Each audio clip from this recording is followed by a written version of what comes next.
नमस्कार, मैं हूं कुमार अनिल। महात्मा गांधी की आत्मकथा सत्य के साथ मेरे प्रयोग इसकी 8वीं कड़ी लेके मैं आपके सामने उपस्थित हूं। पिछली कड़ी में हम लोगों ने बात की थी कि किस प्रकार उनके पिता जब सख्त बीमार थे, उसी समय उनकी पत्नी गर्भवती हुई और इसको लेके वो दोहरी शर्म का सामना कर रहे थे। आज हम 4 चीज़ों की बात करेंगे, बहुत रोचक है आज की बातचीत। पहली बात तो ये है कि गांधी को धर्म की शिक्षा सबसे पहले किसने दी? वो स्कूल से नहीं मिली, वो किसी पंडित ने नहीं दी, वो किसी मंदिर में वो धर्म की शिक्षा नहीं मिली। वो जो धर्म की शिक्षा उन्हें सबसे पहले मिली, वो है उनकी दाई रंभा। उनके यहाँ जो नौकरानी थी, उस नौकरानी से पहली धर्म की शिक्षा मिली। तो ये एक बात करेंगे कि वो कैसे था और क्या था धर्म की शिक्षा। दूसरी बात हम करेंगे कि वो बचपन में ही उन्होंने हिंदुओं के विभिन्न संप्रदायों के अलावा इस्लाम और जैन और पारसी इन धर्मों को भी समझा और इन धर्मों के प्रति भी उनका आदर था। लेकिन ईसाई धर्म के प्रति उनमें आदर नहीं था। ईसाई धर्म को वो अच्छा नहीं मानते थे बचपन में। तो वो क्यों, क्या घटना हुई थी जिसकी वजह से ईसाइयों को के प्रति उनके मन में वो श्रद्धा उत्पन्न नहीं हो पाई, वो बराबरी का, सम्मान वाला भाव, आदर वाला भाव वो ईसाइयों के प्रति नहीं हुआ। तो ये दूसरी बात करेंगे। तीसरी बात हम करेंगे कि मनुस्मृति भी उन्होंने इसी उम्र में पढ़ी, स्कूल के ही उम्र में, और मनुस्मृति से उन्होंने कहा है कि नास्तिकता पैदा हो गई। तो वो मनुस्मृति से नास्तिकता क्यों पैदा हुई? क्या सवाल खड़े हो गए मनुस्मृति से? और चौथी बात करेंगे जो सबसे ज्यादा महत्वपूर्ण है कि उन्होंने हाई स्कूल में ही समझ लिया था कि धर्म का मतलब नीति होता है और नीति के लिए वो 6 पंक्तियों की एक कविता है, वो उनके मन में एकदम रच बस गई, जिसका आगे हम बात करेंगे। जिसका मतलब ये है कि अगर कोई आपका नुकसान पहुंचाए तो आप उसकी भलाई करिए। और गांधी ने इसके कई प्रयोग किए। कोई उसका नुकसान पहुंचाए उनका, तो वो उसके बदले में उसकी भलाई करते थे और इसका परिणाम उन्हें बहुत सुखद मिला। इसके भी वो उन्होंने बचपन में ही प्रयोग किए। तो इन 4 चीजों पर हम बात करेंगे। आइए शुरुआत करते हैं। तो वो कहते हैं गांधी अपनी आत्मकथा में कि धर्म की शिक्षा स्कूल में नहीं मिली। अच्छा होता है कि स्कूल में धर्म की शिक्षा मिलती, लेकिन स्कूल से हमें धर्म की शिक्षा नहीं मिली। धर्म की जो शिक्षा मिली वो वातावरण से मिली, वो समाज से मिली, वो लोगों के मिलने जुलने, लोगों के व्यवहार से और लोगों के, आम लोगों से मिली वो। तो उसमें वो कहते हैं कि वो वैष्णव संप्रदाय में उनका जन्म हुआ था, तो इसीलिए उनके घर के लोग हवेली जाते थे। हवेली में मंदिर था वहां पर, तो वो बार बार जाते थे, लेकिन हवेली से कोई इनको मतलब एक तरह से विरक्ति थी। हवेली की भव्यता और हवेली में जो चलता था, बहुत सारी वहाँ की गड़बड़ झाला जो बहुत सारे मठों में भी आज भी दिखाई पड़ता है, बहुत सारे मंदिरों में भी। तो वो अनीति की बातें होती हैं वहाँ पर, खींचतान, लड़ाई झगड़े। तो ये सब से वो प्रभावित नहीं हुए। वहाँ मंदिर से उन्हें, हवेली से उन्हें कुछ भी सीखने को नहीं मिला। जो धर्म की पहली शिक्षा है, वो शिक्षा इनको अपनी नौकरानी रंभा से मिली। हुआ ये कि ये तो हम लोग पिछली कड़ी में बात कर चुके हैं कि बचपन से ये डरते थे भूत से। तो भूत से और सांप से इनको बहुत डर लगता था। तो इन्होंने अपनी, सब लोग जानते थे इस बात को, तो इनकी दाई ने समझाया कि भूत से अगर डर लगता है तो वो डर दूर करने का उपाय ये है कि तुम राम नाम जपा करो। राम नाम जपने से भय दूर होता है। और उसके बाद ये राम नाम जपते थे। तो पहली शिक्षा जो है वो राम नाम की शिक्षा, वो इनकी दाई ने दी। और गांधी कहते हैं कि वो जो बीज वो नौकरानी ने, बुजुर्ग नौकरानी ने मेरे मन में, मेरे दिल में वो जो बीज बोया, वो बीज आज भी जिंदा है, वो बीज विस्तारित ही हो रहा है लगातार। तो पहली बात तो उन्होंने वहां से सीखी और वो सीखी और वो आजीवन उनके साथ रहा, राम नाम। और राम नाम के, उनके राम जो है वो आगे चल के हम लोग बात करेंगे कि वो राम, वो किसी राम मंदिर वाले राम नहीं है। उनके राम जो है वो बहुत विशाल हैं, बहुत विशाल हृदय वाले राम हैं वो। तो वो राम की महिमा जो है वो उनके लिए बढ़ती गई, और वो जो महिमा बढ़ती गई उसका बीज वो कहते हैं कि वो नौकरानी ने ही बोया था। पहली बात तो ये हो गई। अब आइए दूसरी बात की, वो जो थे तो उनके पिता तो बीमार रहते थे, तो उस समय जो है विभिन्न धर्मों के लोग आते थे। और उसके पहले एक और बात ये हुई कि इनके एक चाचा के लड़के थे, तो वो बड़े राम भक्त थे। तो उन्होंने एक व्यक्ति को फिक्स कर दिया कि ये इनको गांधी को, और गांधी से छोटे भाई थे उनको जो है वो राम रक्षा का पाठ सिखाएं। तो राम रक्षा पाठ इन्होंने कंठस्थ कर लिया गांधी ने, और इन लोगों ने नियम बना लिया कि स्नान करने के बाद राम रक्षा का पाठ करेंगे, जोर जोर से पाठ करेंगे। आज भी आपको गांव में ऐसे लोग मिल जाएंगे, अब तो कम मिलते हैं, अब तो कुआं गांव में है ही नहीं, अब तो हर घर में चापाकल हो गया है।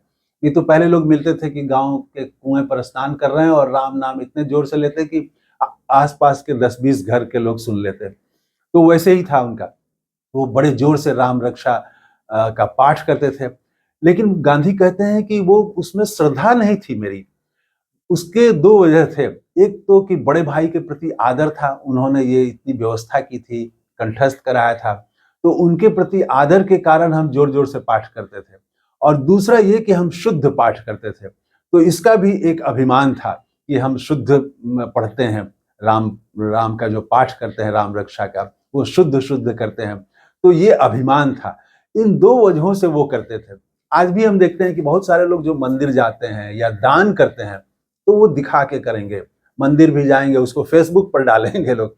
तो वो मंदिर जाना भी एक तरह से अपना वो प्रचार करते हैं कि देखो हम जा रहे हैं मंदिर।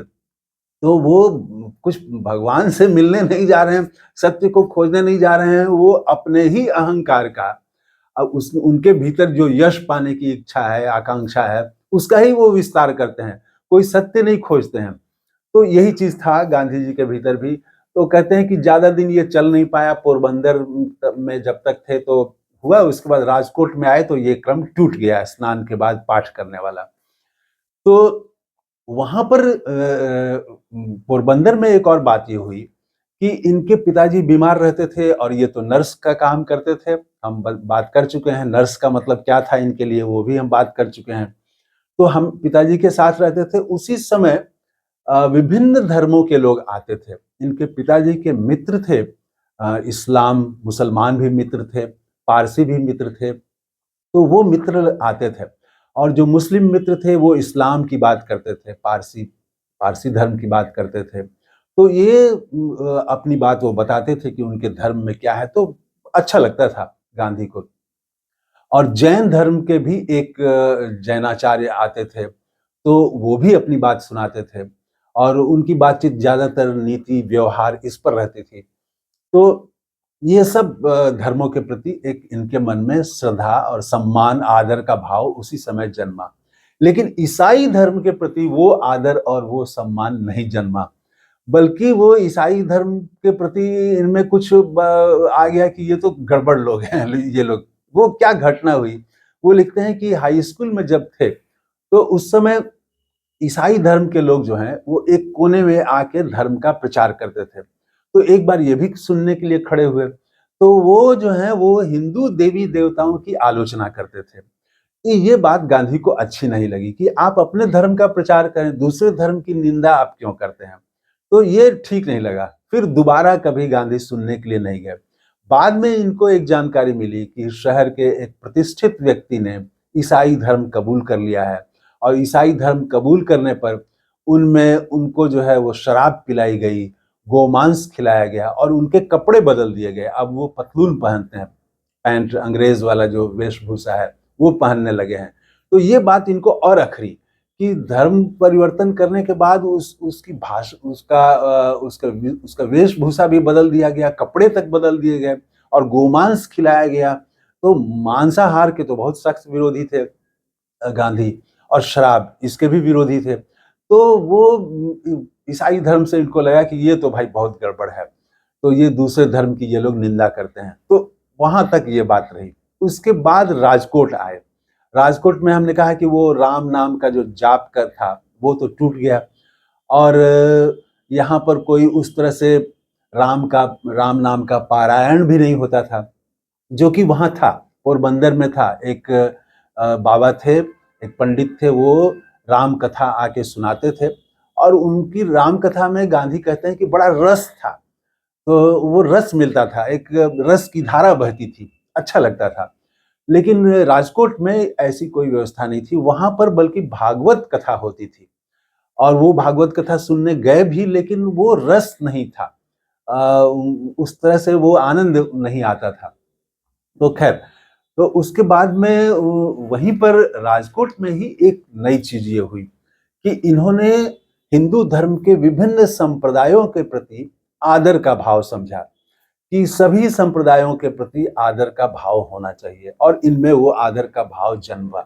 चाहे वो राम को मानने वाले हों, चाहे वो कृष्ण को मानने वाले हों, शिव को मानने वाले हों, ये सब इनके मन में जन्मा। एक बात तो ये हुई राजकोट में ही।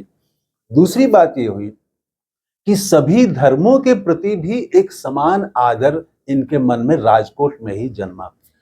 तो बचपन से तो देखते ही आ रहे थे सभी धर्मों के बारे में। राजकोट में जाके इन्होंने सभी धर्मों को समझा कि सबका जो लक्ष्य है वो अच्छा है और सबके प्रति एक आदर सम्मान होना चाहिए। ये बात राजकोट में समझी उन्होंने, और यही वो जो बात है कि धर्म का मूल अर्थ क्या है वो इन्होंने समझा। तो इनके लिए जो धर्म का, गांधी कहते हैं कि मेरे लिए धर्म का मतलब है नीति, व्यवहार जिसको कहते हैं नीति। तो नीति वो सत्य से आती है। नीति जो है उसका आधार सत्य है। तब सत्य को खोजना पड़ेगा कि सत्य क्या है, और वो कहते हैं कि वो सत्य जो है उसके बाद से मेरे लिए सत्य का विस्तार होता गया। सत्य की व्याख्या जो है वो और बड़ी होती गई, वो विस्तारित होती गई। और वो यहीं पर वो 6 पंक्तियों की एक कविता कह लीजिए उसको, छप्पाए जिसको कहते हैं। तो वो छप्पाए इनके मन में एकदम रच बस गई। वो छप्पाए बहुत जरूरी है। वो उसकी 2 पंक्ति मैं सिर्फ सुनाता हूँ। 6 छप्पाए मतलब 6 पंक्तियों की एक कविता, ये समझ लीजिए। तो उसकी 2 पंक्ति जो है वो देखिए, और इंटरनेट पर वो पूरी कविता आपको मिल जाएगी। वो है कि पानी आपने पाए भलू भोजन तो दीजे, पाणु आपने पाए भलू भोजन तो दीजे, आवी नमवे शीश दंडवत कीजिए, दंडवत कोडे कीजिए। मतलब अगर आपको कोई पानी पिलाए तो आप उसको भोजन करवाइए। अगर आपको कोई शीश नवाए, आपके सामने सिर झुकाए, तो आप उसके सामने दंडवत हो जाइए। फिर है कि आपको कोई जो है वो आप पर 1 पैसा अगर खर्च करता है तो आप उसका काम मुहरों के बराबर कर दें, मतलब 1000 पैसे के बराबर कर दें। कोई आपका प्राण बचा ले अगर, तो उसका दुख दूर करने के लिए मन, वचन और कर्म से हमेशा जीवन भर तैयार रहिए। और कोई अगर उपकार करे तो 10 गुना उसका उपकार का वापस आप भी उपकार करिए। और सबसे महत्वपूर्ण बात जो है वो सबसे अंतिम लाइन में है, वो ये है कि सच्चा जीवन तो वो है, सच्चा जीवन तो वो है कि कोई आपका नुकसान करे, कोई अपकार करे, आपको कोई हानि पहुंचाए, तो आप उसका उपकार करें, उसको लाभ पहुंचाएं आप। सच्चा जीवन तो ये है कि कोई आपसे दुश्मनी करे तो भी आप उससे मैत्री करें, कोई आपसे नफरत करे तो भी आप उससे प्रेम करें। नफरत का जवाब प्रेम से दें, नफरत का जवाब मोहब्बत से दें। राहुल गांधी आज की राजनीति में यही बात कहते हैं कि नफरत का जवाब नफरत नहीं हो सकता है।